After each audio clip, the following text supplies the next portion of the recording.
So in the modern relationship, we have seen we are like constantly in touch with our partner, whether it's through texting, messages or something. And the problem is, even after we are constantly in touch, we always feel we are like kind of insecure or we feel we are abandoned. So why does this dependency increase so much?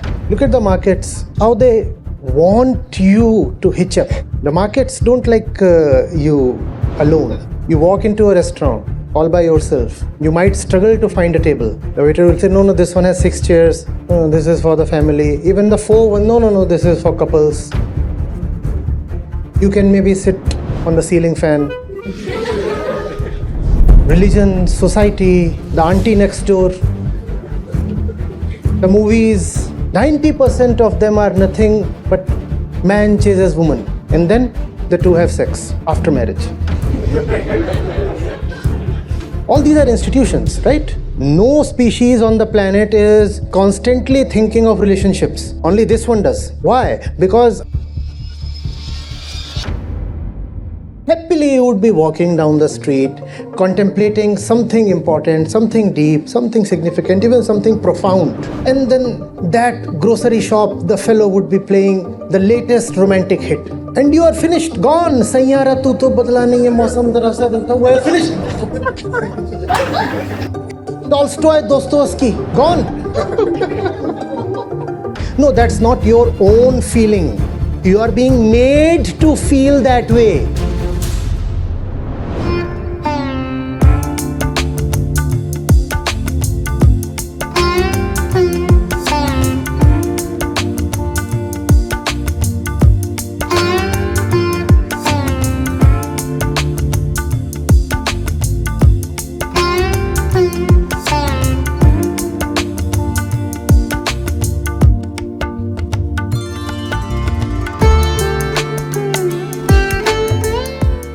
Acharya Ji.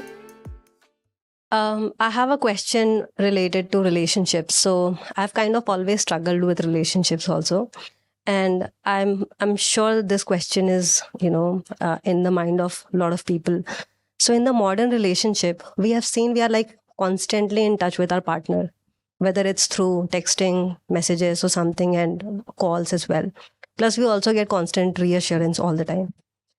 The problem is, even after we are constantly in touch, we always feel we are like kind of insecure or we feel we are abandoned.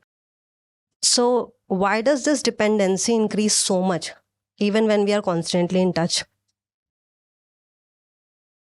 Because man needs God.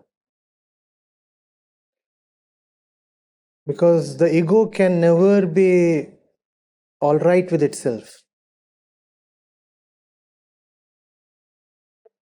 Because the ego, the sense of self, is not meant to be what it is. It is meant to be something higher, something better, bigger, and something more complete. That's what we are always searching for. Completion. Completion. Right?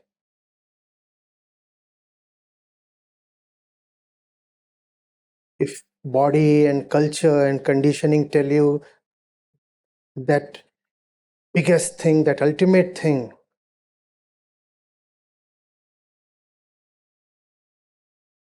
is to be found in the shape of a person, why will you not worship that person?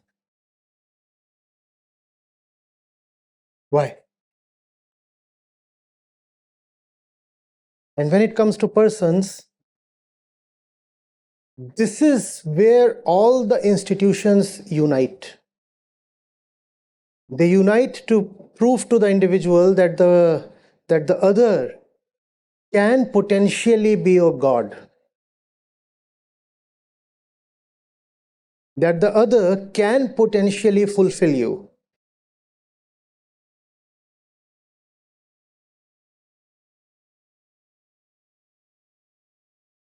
Look at the markets.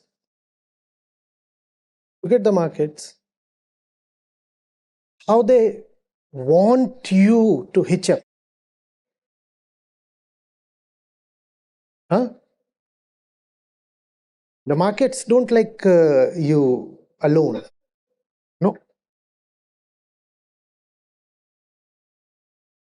You walk into a restaurant all by yourself. You might struggle to find a table. The waiter will say, no, this one has 6 chairs. Oh, this is for the family. Even the 4 one, no, this is for couples. You can maybe sit on the ceiling fan.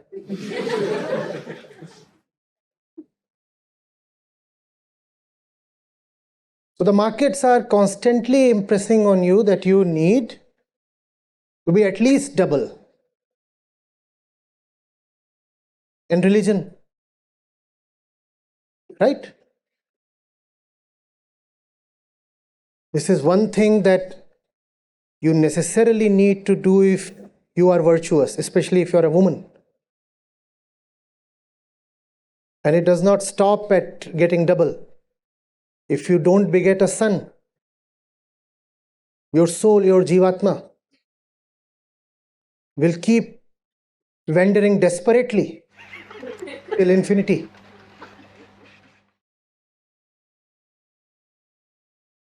The judiciary,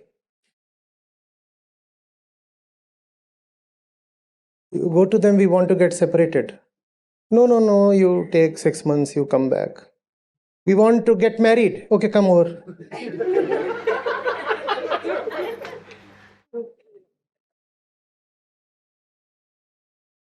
And if you get separated, there is price to pay. Not just in the form of social opprobrium, but also in the form of alimony and many other things.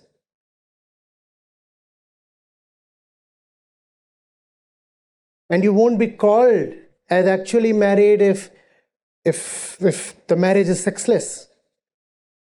So marriage is supposed to be legally consummated only after you have had sex. A sexless marriage is not even considered a marriage legally.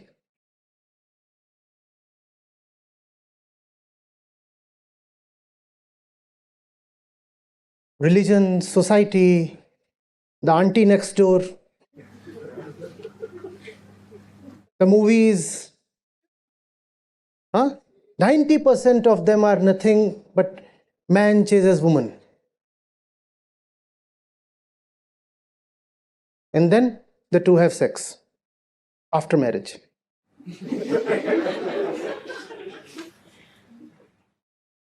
All these are institutions, right? Folklore. Let's say the story starts with, once upon a time there was a great king. Come on, guess the next sentence. Come on. Yeah. He had the most beautiful queen.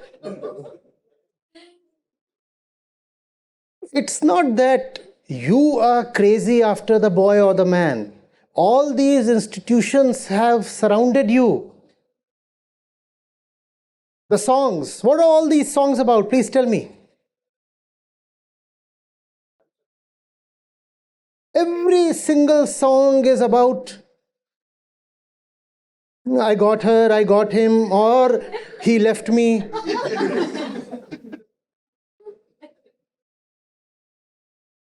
That's what makes you feel all rainbowish. That's all. In fact, one's own hormones probably play only a minor part in this process. It's not that you come to a certain age and it's because of your physical secretions that you get attracted to the other gender or somebody. No. All these institutions, they besiege you without your knowledge, without your permission.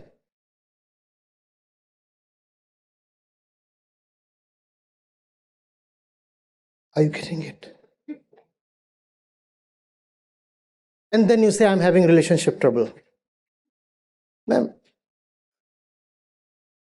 for somebody to have some trouble, somebody must exist. We don't even exist. We are a mass of conditioning, like a lump of clay, being shaped by unknown forces. What trouble can we have? What trouble is possible?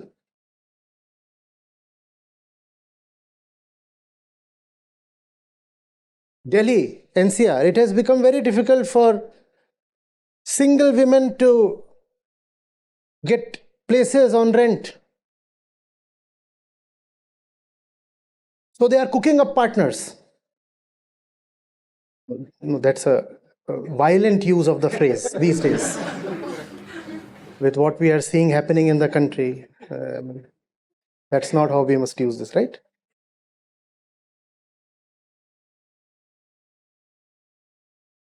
So what does the landlord want? He wants you to be in relationship. And that's why you enter the relationship. Sounds simplistic, but that's what is actually happening. Right?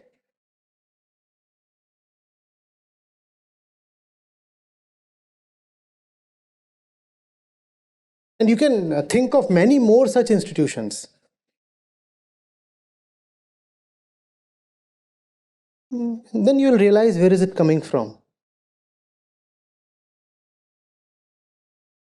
No species on the planet is continuously, forever horny as we are. No species on this planet is constantly thinking of relationships. Only this one does.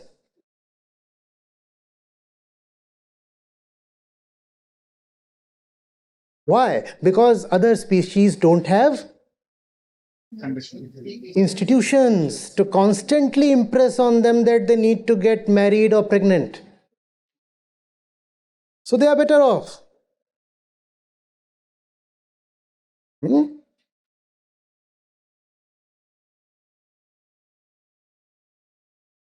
Saint Kabir, he put it very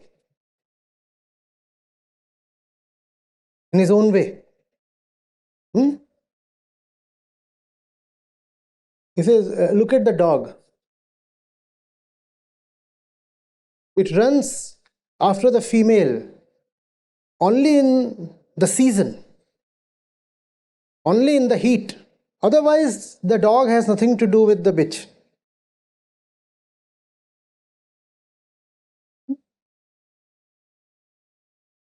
कामी कुत्ता 3 रोज अंतर रहे उदास. Udas means indifferent. For 3 days, it experiences the sexual urge, otherwise nothing. But man, kami nar kutta sada 6 ritu 12 maas. 12 months of the year, this species of ours is holding hands. Please come, please do this, please do that. And then we invent stories, folklore, idiom. God sent us down in pairs. So we keep holding hands all the time.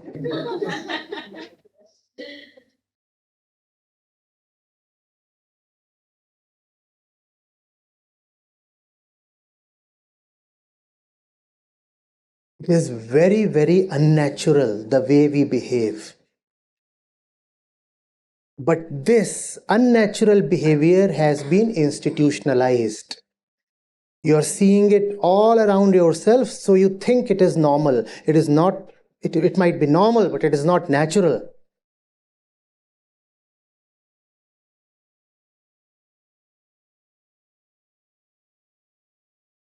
Two people constantly sleeping on the same bed, same room. What is going on? And if you are strictly middle class, then sharing the same commode. What's going on? Why?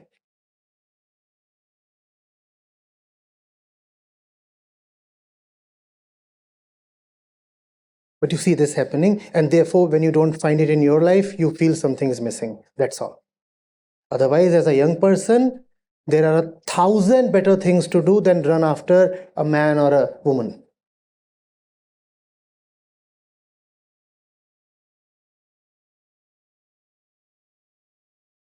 What are all those great books for? What are the great movies for? And by great movies, I do not mean running around the tree types. What are all these great places on the planet for? What are all the great causes on the planet for? Or the purpose of human birth is to devote 70% of your energy on one special someone. My God. This fellow is my God or my goddess, whatever.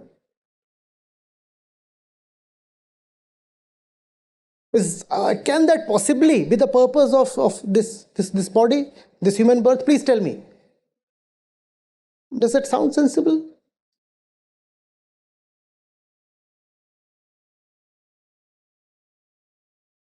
What can possibly be so special about one ordinary individual that you are constantly carrying that one individual in your mind and on your lap? Please tell me, please. Your special someone. Is he or she really special?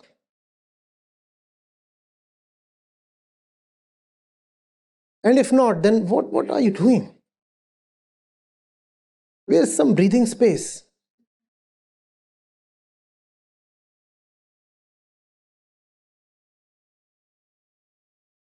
But even traveling alone is taken as infidelity. What, you are going to Thailand all by yourself? Yes, all by myself and to Thailand. Happily, you would be walking down the street, contemplating something important, something deep, something significant, even something profound. And then that grocery shop, the fellow would be playing the latest romantic hit. And you are finished, gone. Sayyara tu to badla nahi hai, mausam zara sa dekho, you are finished. Tolstoy, Dostoevsky, gone. You are with the idiot, you are with Crime and Punishment. You are thinking of the meaning of life. And the institution interrupted. That radio set, that FM station is an institution, and it's conceived to enslave you. And you won't even realize you have been colonized in a split second.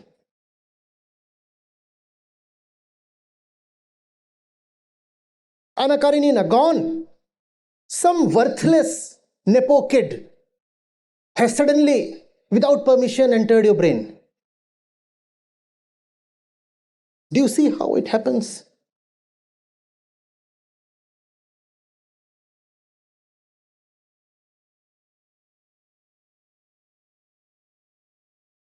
And then you think of that as your own feeling. No, that's not your own feeling. You are being made to feel that way.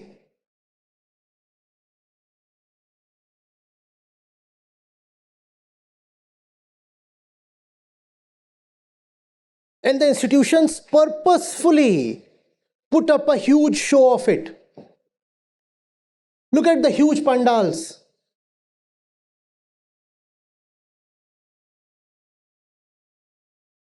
Look at the pre-wedding photo shoots, all happening in the open, and all the single ones looking wistfully and drooling.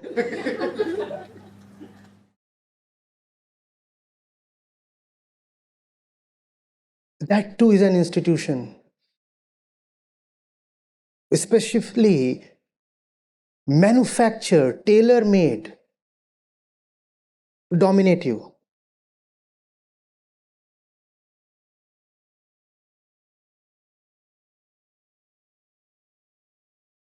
And all of this totally excludes love. There can be no love in something institutionalized. There can be no love in something forbidden. There can be no love in something That's become the practice.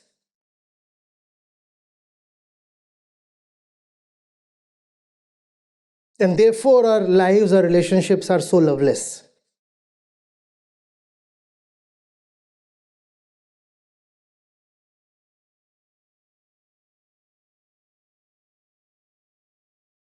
Next time you look at your Mr. Special, ask, what's special about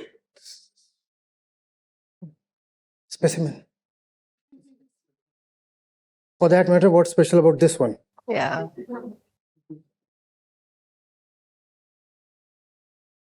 Hmm?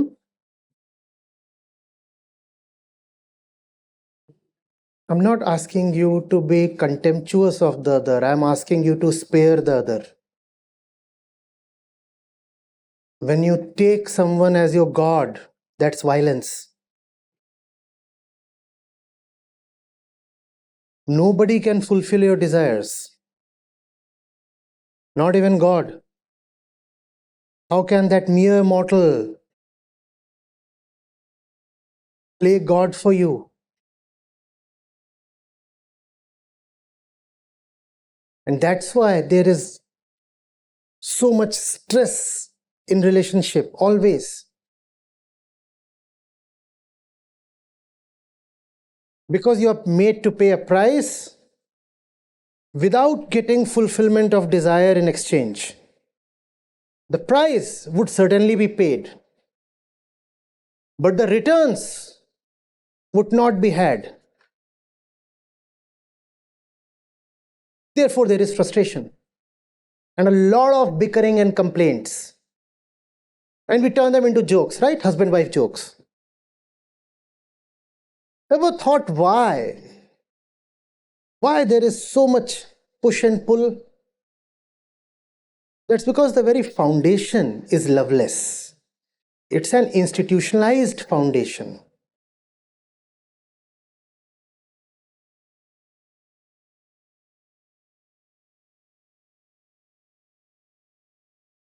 Do we see this?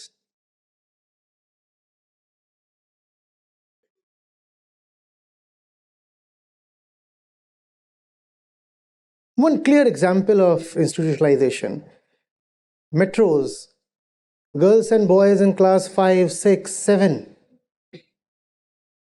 They are complaining of depression because they don't have a soulmate.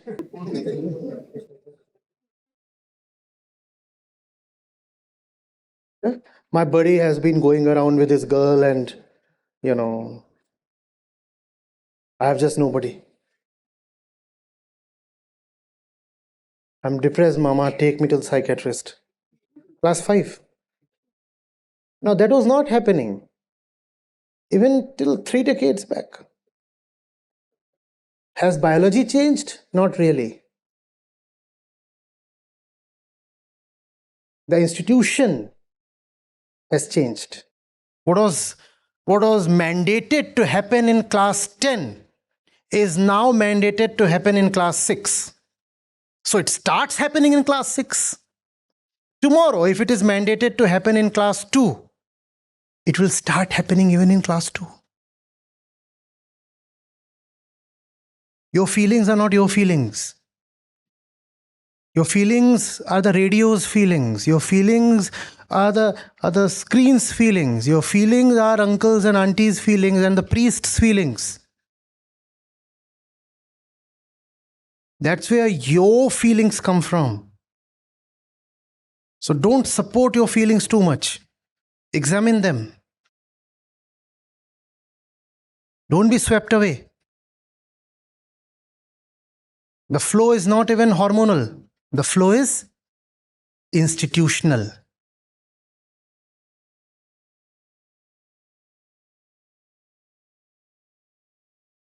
I know it's disappointing, but just for a few more minutes, fine. Yeah. Acharya Ji, just to add to it, I mean, it's kind of a honest reflection only. The first book that I read of yours was Prem Seekhna Padta Hai. So it was very, I mean, it was a very surprising, or I can say a very different situation to read the title of the book itself, because we were taught we know love. But the moment I read your book, and that's when I discovered I don't know it. And I'm still discovering, I'm still learning from it, the book and from your teachings. So thank you so much, Acharya Ji. Welcome. Yeah, so namaste, Acharya Ji.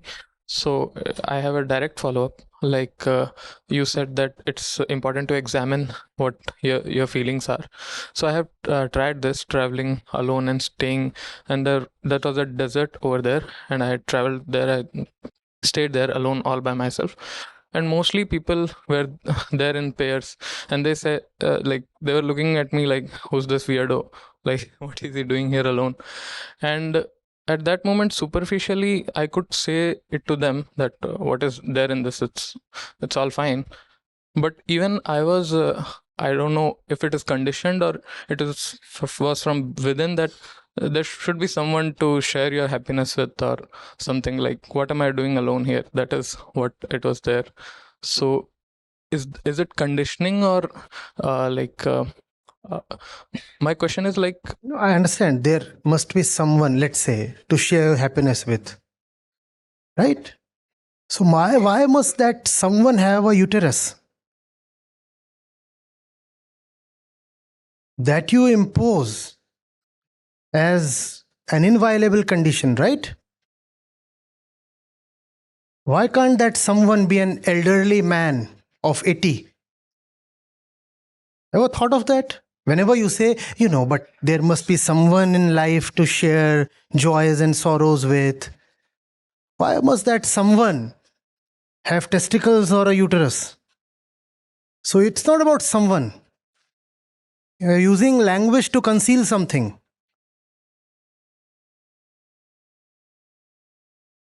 Why can't that someone be a friend your own gender?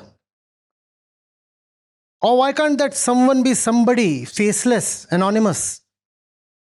Why does that someone have to have a body available to you? Please tell me. Let's say that someone is available, even as a woman, sitting in South Africa. To you, that won't suffice, right? Because just the existence of someone won't suffice. That someone must be available to be touched and ultimately penetrated. So that's the intention. Why say that there is a feeling to share things with someone? Share your gold with someone. Why share only those mushy feelings? Why not? Share half your salary with someone. That too anonymously. If sharing it is the concern, if the entire aim is to just share, come on, share. Share. The real intention is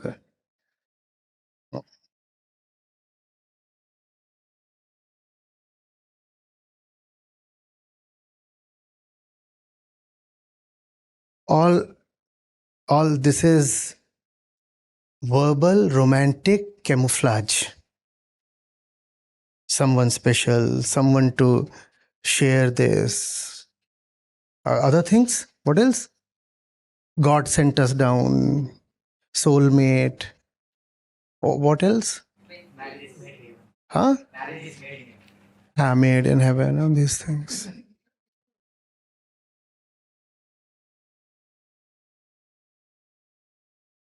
I would like to add something.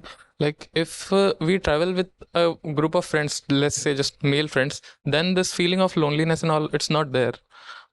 So is it mandatory to like have someone? And they say that with male friends you can't be just. If you need even male friends, that indicates the same kind of artificial void. It's the same thing. In fact, most of these youngsters, the males who travel together, are traveling together as males only because they don't have females.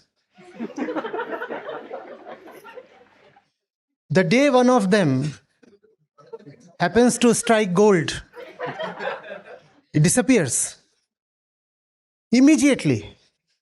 And that makes the remaining 4 or 5 even more desperate.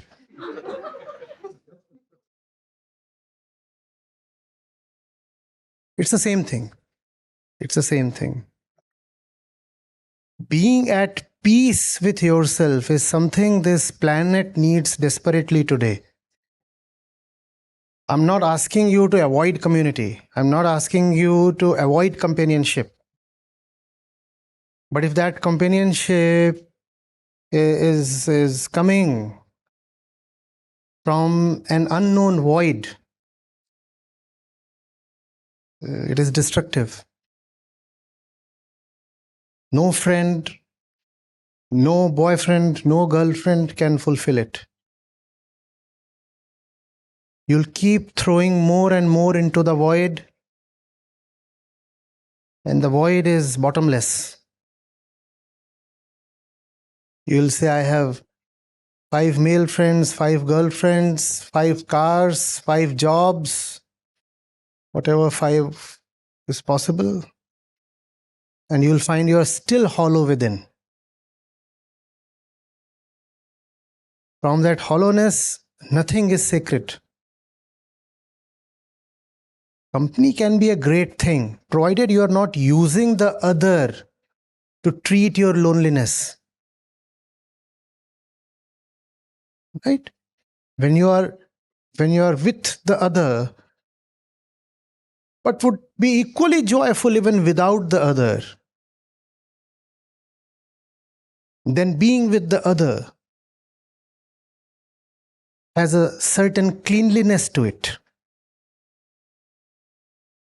a certain innocence to it. Otherwise, there is just violence.